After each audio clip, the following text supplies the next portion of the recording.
Hi everybody, welcome to my channel. Well, about a week or so ago, I was going into Costco and I saw that they had this deal on the Canon Rebel T7 camera with two lenses. I think you get a camera bag and you get a memory card. Funny thing is, that deal showed up in the little Costco flyer that you get, and you usually get it before they have the deals. That deal was in that flyer, but I went on their website and I couldn't find it at all. So I thought they messed up because I didn't even know that they were still selling this Canon T7. So for $640, essentially, you can get this kit. Now, I put up a short. I just took a little video of that display and I put up a short and said, wow, I didn't know they were still selling this thing. There are better options. And yeah, there are better options. And let's just take a look at this, this kit. Canon T7. 24 megapixel APS-C sensor, which is a Canon APS-C sensor, so it's a little bit smaller than a Nikon or Sony or any other APS-C sensor. But there's nothing wrong with this camera. It's take perfectly fine photos with it. But then you get to the lenses, and let's talk about those. So it includes the 18 to 55 millimeter IS-2 lens. Now that lens optically is actually pretty good. I had one. Took a fair amount of decent photos with it. Couple of usability problems. It has a fairly loud focusing motor, right? And the T7 can shoot video, so that's a little bit of a problem. It also has a front element that rotates as you focus. Why is that a problem? Well, if you're using a polarizing filter, in a polarizing filter, you have to rotate that filter to get the effect that you want. Well, every time you focus, that effect goes away or is moderated because the front of the lens turns. It also comes with the Canon 75 to 300 millimeter Mark III lens. Actually, optically, I don't think there's any difference between that lens and the Mark I version, but this is a lens that goes back to the film era in EOS lenses. Yeah, it's not that good. And it's not image stabilized. It's probably one of Canon's not so great lenses.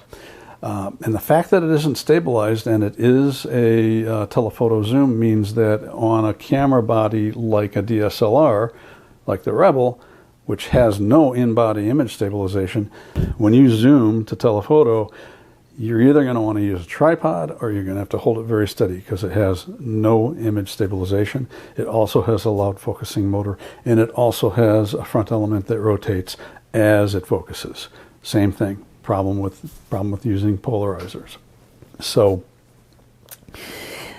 what I thought I would do is talk about options as long as you're willing to buy used from a reputable online used dealer.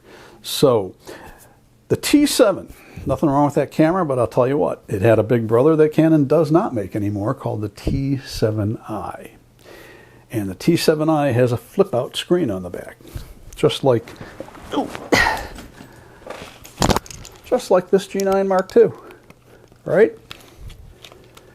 And if you're shooting video with that camera, because it's an SLR and there is a mirror in front of the sensor and behind the lens, you cannot use the viewfinder because the viewfinder sees the image that is being reflected off of that mirror up into a focusing screen, and then you view that through the prism on top of the camera.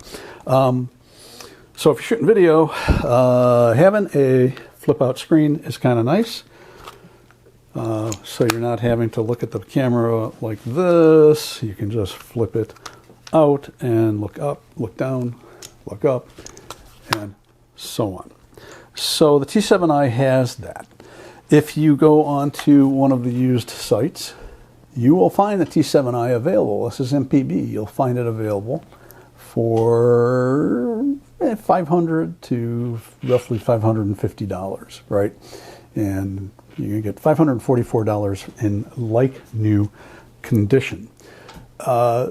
So my recommendation is buy one of these instead of getting that 18 to 55 millimeter IS lens, IS-2 lens.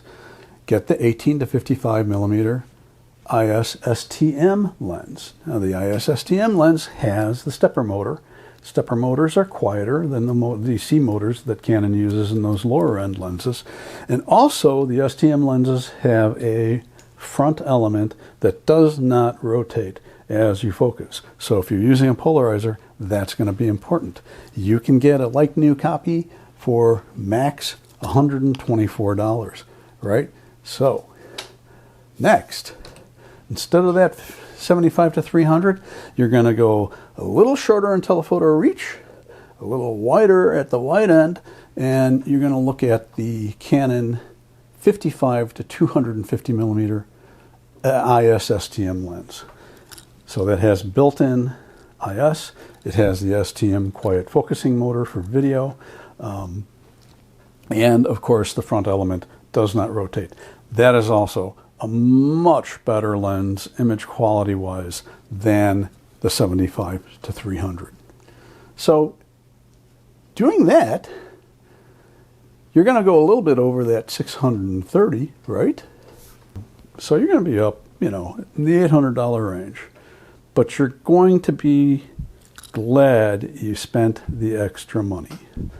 So that would be my recommendation if you want to stay with a DSLR. And if you want to go wild, there are plenty of full-frame DSLRs on these used sites. Now remember, the Rebel is an APS-C sensor camera, so it's a smaller sensor than in a full-frame camera. So you can find Canon 5Ds of various iterations. There's a Mark 1, not a Mark 1, there's the original, there's the Mark 2, the Mark 3, and the Mark 4.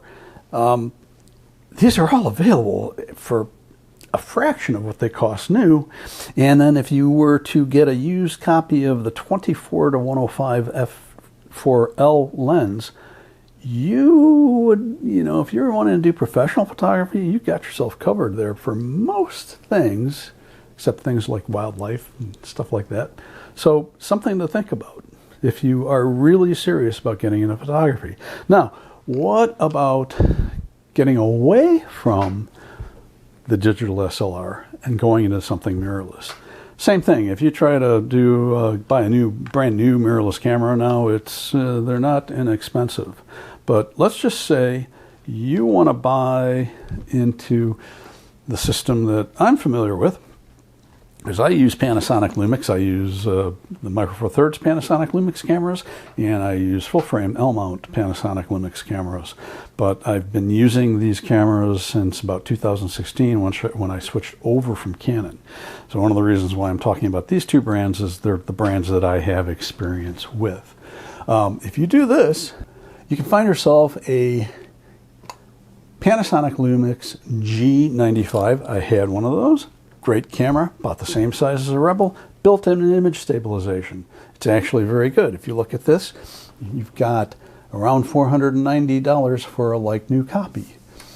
Lens-wise, if you get the 12 to 60 millimeter Lumix lens, not the Leica, that's more expensive, you're going to be paying around $230 for a like new copy.